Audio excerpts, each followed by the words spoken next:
So the thing that I've learned from the podcast this year, from an experience point of view, is that there are so many people that are out there that just want to do the right thing, but they don't know how to do the right thing. And also, there is just this overwhelming number of people that really could be in the construction industry, but that are not. And the reason they're not in the construction industry is because they just don't know the great things that are going on and the impact that you can have by being in the construction industry. Here are some highlights from the vast array of topics that we've covered in 2024. Particularly in the construction industry, I don't think you need to have a particular background I don't think everyone needs to go to university. If I could go back to be 18 now, I would tell myself, particularly within construction, to do an apprenticeship. Okay. I think there's a lot of pressure on young people and the apprenticeships are almost a bit frowned upon, but there's so much good that can come out of them, and on the job learning in construction is vital. So my myth is education doesn't hold you back, or you have to do one route of education. I think if you're passionate and willing to learn, you'll get anywhere that you need to be. Best way to do the carbon capture. Other people have views on how to do the carbon capture, but some way you've got to take the flue gas, the gas that comes off in the kiln, you've got to scrub it, get the CO2 out, and then do something with it. So some people want to purify it down and pump it underground into deep sea storage or saline aquifers or enhanced oil recovery. And then my personal opinion is that if you've got this essentially now high purity resource, not to just pump it underground and do something with it. So you have carbon capture and storage, which people talk about, and then you've got carbon capture utilization / storage. And that utilization is taking that CO2 and not thinking of it as a waste. It's now a raw material again. So you can use that as a secondary material that you can use to turn into other things. So for us, we turn it into bricks or brick alternatives, plasterboard alternatives, things like that. So it goes back into the construction industry. So there's a nice circular element to that. You did that was It's why? because of the perception they think that, okay, I'm not competent in my work because I experienced the discrimination in that, or I was passed over for certain kind of work and so forth. My work changed? No. Okay. My work hasn't changed, right? No. You're happy with my work? Yes. Okay. That should be the main thing we're here for, is that I'm doing my job correctly. And so, I like that. So you got to the point then where you found a job. 2 years later, you found a role.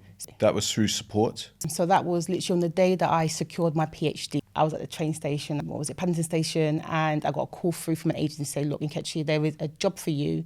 So clearly we're in the sort of starting phase of a new government. Labour have different objectives, different priorities compared to the previous government. So there's a little bit of time to sort of work through in terms of what that really means in terms of its impact on infrastructure. But clearly there is a sort of changing the landscape of prioritisation, where money is going to be channeled, etc. So working again from central government across the departments, so to understand how do they sort of make sure that they've got those priorities sort of match fit. So when they are going through the government scrutiny, as it understandably will do, that they are sort of identifying that business case as clearly as possible. What are the benefits it's going to bring to the taxpayer, to the economy, etc., such that when there is a decision about where that money has been applied, that those departments are in the best possible position to do so. Well, we've got to talk about the big one, haven't we? Low carbon heating. We've got the Future Home Standard coming from government in 2025, and the shift towards no gas.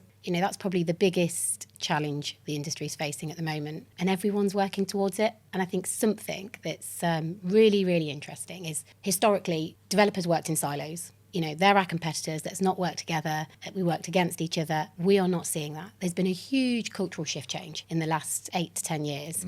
And we work together, for the greater good of both the industry, but also to support SMEs. We're a volume developer, so we've got a lot of the resource, the capacity. Small developers don't have that. So the biggest trend we're seeing at the moment is that journey towards zero carbon, but also the low carbon heating. I think the industry has matured significantly, certainly in my lifetime, and I think it's exponentially matured over the last 10 years, where the opportunities to male, female, there isn't, the line is now completely blurred. There's no difference in the opportunities afforded. What I don't think we do is we don't talk about the variety of careers that are huge and ever increasing, that from in terms of the pre-construction and the approach to digitalization through the trades that we still need, but trades that are being undertaken in factory and environments now rather than having to travel the country.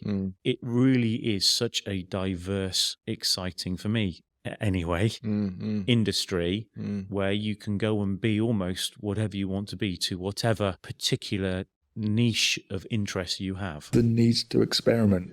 If we try it this way, what will happen? It didn't kind of work. That's okay. And actually, you know, if you construct your experiments in whatever you're doing in the right way, you can really drive change in a quicker way, I suppose. But that hunger to say, and I remember going back in my career, we laid the first porous asphalt on a motorway. This is years and years ago.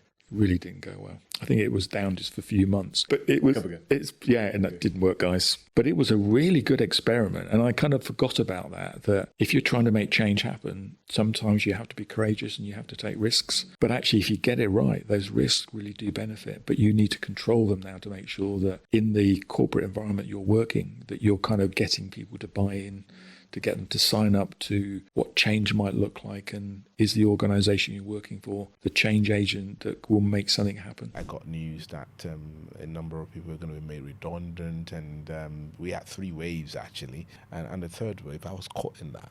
I was completely shattered, by that. That really was a catalyst for my growth and development, so sometimes we could see, taking a step back, for example, redundancy as, rejection, not being good enough and all that, but actually it's an opportunity to recalibrate, an opportunity to refire. The quicker you can come round the emotional cycles, accept it, embrace it, take your responsibility, and you move forward. I think the youngsters coming through are fabulous. They're just superstars in the making because they've not been caught up by this is how we've done it.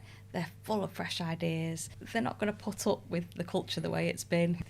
Sustainability means so much to them. Digital means so much to them. They're tech savvy. They're brilliant. So it's about, we've got to nurture those people. And I think we've got to work with the leaders still, but the people in the middle, I think we've got to find different ways to work around them because we're not going to change those people. With all the best will in the world, it doesn't matter what you do, you're not going to change them. So how can you help, put them somewhere nice that they feel comfortable, and then work out different ways to go around them? Huge thanks for the people that have supported the Thriving Construction podcast in 2024.